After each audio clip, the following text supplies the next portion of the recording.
पाकिस्तान के बाद इराक में भी फॉर्म 47 के चर्चे। बैलेट बॉक्स खुले, वोट गिने गए, नताइज सामने आए और नई पार्लियामान वजूद में आ गई। मगर असल लड़ाई अब शुरू हुई है कि असल जीत किसकी हुई। क्या वो सियासी क़यादत जिसने नशिस्तें ज्यादा जीती, या वो ताकतवर हल्के जो पसे पर्दा मुसल्लह ग्रोह, इलाकाई असर रसूख, ईरान और अमेरिका की दिलचस्पियों और अंदरूनी ताकत के तवाज़ुन पर खड़ी है। इराक के इंतखाबात में सिर्फ वोटों का मुकाबला नहीं था, ये ताकत, नजरियात और मुस्तकबिल की जंग थी। और अब सवाल ये नहीं रहा कि कौन जीता, बल्कि ये है कि असल इक़्तिदार किसके हाथ आया, कौन पसे पर्दा खेल का बादशाह बना, और आने वाले दिनों में इराक के मुस्तकबिल का फैसला कौन करेगा। कौन से ग्रुप को किस किस मुल्क की सपोर्ट हासिल थी, ईरान का इराक के इंतखाबात में क्या रोल था, क्या इराकी इंतखाबात वाशिंगटन के लिए काबिल कबूल हैं। आइए देखते हैं कि इंतखाबात के बाद इराक कैसा होगा। नाजरीन, इराक की सियासी तारीख जंगों, गैर मुल्की मुदाखलत, मजहबी तकसीम और ताकत के मराकज के गठजोड़ से भरी हुई है। इसलिए यहाँ हुकूमत साजी का अमल महज आईनी तकाजा नहीं, बल्कि एक गंभीर इम्तिहान बन जाता है। पार्लियामान का इजलास होना, स्पीकर का इंतखाब होना, सदर का नामजद होना और फिर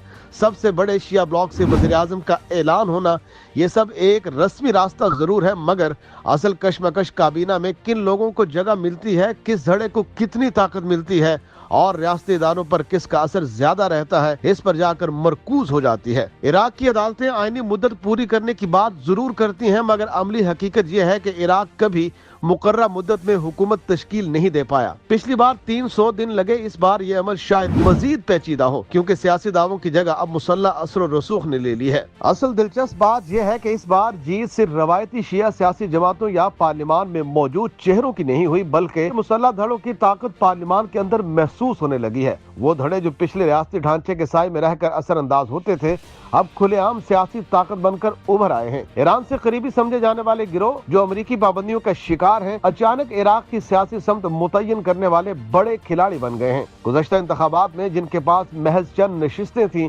अब वो दर्जनों सीटों के साथ बैठे हैं। और ये तब्दीली सिर्फ इराक के अंदरूनी सियासी तवाज़ुन को मुतासर नहीं करती, बल्कि बैन अक़वामी ताकतों के लिए भी एक चैलेंज है। अमेरिका, यूरोपीय यूनियन, खलीजी ममालिक और मगरबी ताकतें पहले ही हसास थीं। अब ये सूरत हाल उनके लिए मजीद परेशानी का बाइस बनेगी कि एक ऐसा इराक सामने खड़ा है जिसकी पार्लियामान में वो अनासिर मजबूत हो चुके हैं जिन्हें वाशिंगटन खुलेआम कबूल करने को तैयार नहीं।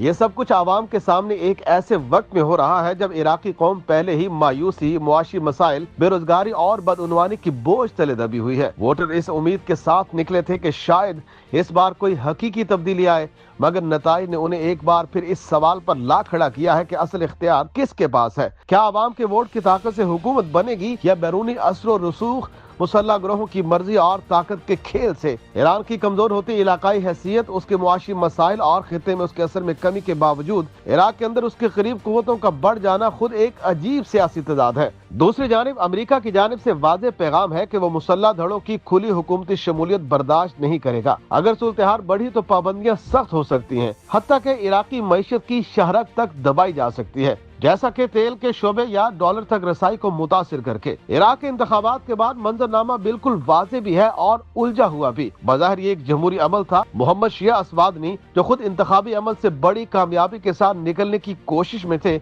एक तरह से जीत कर भी पाबंद हो गए। उनकी जमात ने नुमाया कामयाबी हासिल की, मगर फिर अदालत उज़्मा के फैसले ने उन्हें दोबारा उसी शिया कोऑर्डिनेशन फ्रेम की तरफ धकेल दिया जिससे वो खुद को कदरे आजाद दिखाना चाहते थे। ये उनकी सियासी ताकत अददी लिहाज से तो नहीं, मगर हकीकी फैसला कुन कंट्रोल पुराने पावर ब्रोकर्स के पास जा बैठा। ये नई पार्लियामान महज एक ऐवान नहीं, बल्कि ताकत के कई मराकज का मैदान जंग है। यहाँ हर नशिस्त के पीछे एक मफाद है, हर नुमाइंदे के पीछे एक ताकत है और हर फैसले के पीछे एक दबाव। वज़ीर आज़म चाहे असवादनी हो या कोई नया चेहरा, उन्हें ऐसे नाजुक तवाज़ुन पर चलना पड़ेगा जहां एक तरफ दाखिली दबाव है और दूसरी जानिब बैनुल अक़वामी तवक्कुआत। एक जानिब ईरान के करीब धड़ों का तकाजा है और दूसरी तरफ अमेरिका और मगरिब की सुर्ख लकीरें। अगर हुकूमत ने एक तरफ झुकाव इख्तियार किया तो दूसरी जानिब से शदीद रद्द-ए-अमल मिल सकता है। इराक की सियासत अब दाखिली सियासी मुकाबला नहीं रही, बल्कि एक इलाकाई और आलमी आसाब की जंग बन चुकी है।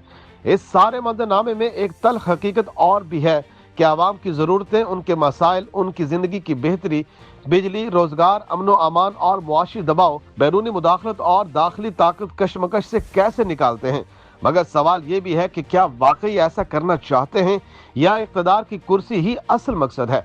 अगर हुकूमत साजी का अमल ताखीर का शिकार हुआ या एक कमजोर समझौतों से भरी हुकूमत वजूद में आई तो इराक एक बार फिर सियासी अदम इस्तेकाम के दौर में धकेल दिया जाएगा। नाजरीन, इराक के इंतखाबात का फातेह कोई एक जमात या शख्सियत नहीं, बल्कि ताकत की वो साख है जिसने एक बार फिर साबित कर दिया कि इराक में सियासत लिखी जा रही है, कि इराक में सियासत बंदूक, असर और रसूख, इलाकाई मफादात और आलमी दबाव के गिर्द घूमती है। अवाम ने वोट डाला, मगर फैसला कुन जीत अब भी ताकत के कमरों में लिखी जा रही है। हकीकी जीत तब होगी जब इराक का मुस्तकबिल वोटिंग बैलेट से तय होगा, न कि बैरूनी दबाव, मुसल्लह धड़ों के असर या पसे पर्दा तय होने वाले सियासी सौदों से। अभी तक जमहूरियत की तस्वीर धुंधली है और असल फातिह वही है जो पस मंजर में बैठकर फैसले कराते हैं, जबकि अवाम अब भी मुंतजिर है कि कभी तो उनका वोट वाकई हतमी फैसला बने।